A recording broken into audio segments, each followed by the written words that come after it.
Welcome to another edition of Small Talk for You. This morning I wanted to take a look at CSV handling in Pharo. And it turns out just like JSON, there is CSV from the same author, and it works pretty much the same way. It's very much the same pattern of reading. So take a look at it. I've already loaded. If I have a simple string here, notice the double quoting because that's the way these things often work in CSV. So I have 1, 2, 3, carriage return, 4, 5, 6, and so on. And I want to just do this, read it in, see what I get. So I do Neo CSV Reader on the read stream for it up to the end and see what I get.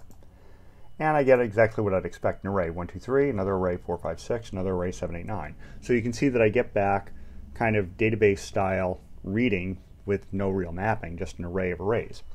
Pretty basic, but it turns out you can do mapping as well. So here I have a CSV object, header, which is common because oftentimes these are exports from Excel, and then my row, row, row, and then down here I'm going to do an input read stream.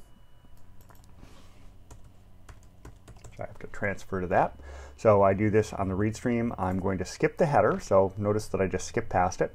Then my record class here is this test object, which, to show you what this is, I stole this from the tests because that's the easiest way to get them. So I have the reader tests, and I have my test object which just has x, y, z.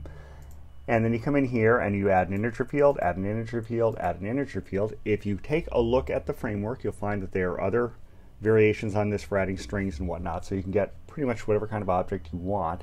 And to read this in, again, we set up our mapping here, we go ahead and read it in, and we get back an array instead of arrays, an array of 1 object, 2 object, 3 object. And if I dive in to say this first one, you find x is set to 100, y is set to 200, and z is set to 300, exactly as we'd expect.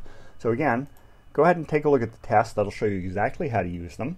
Run the test, make sure everything works, and it's going to be very similar to what you saw in the JSON stuff because the same author wrote it, using much the same kind of style of writing. So, it's better for today. Until next time, have fun with whatever small talk you're using.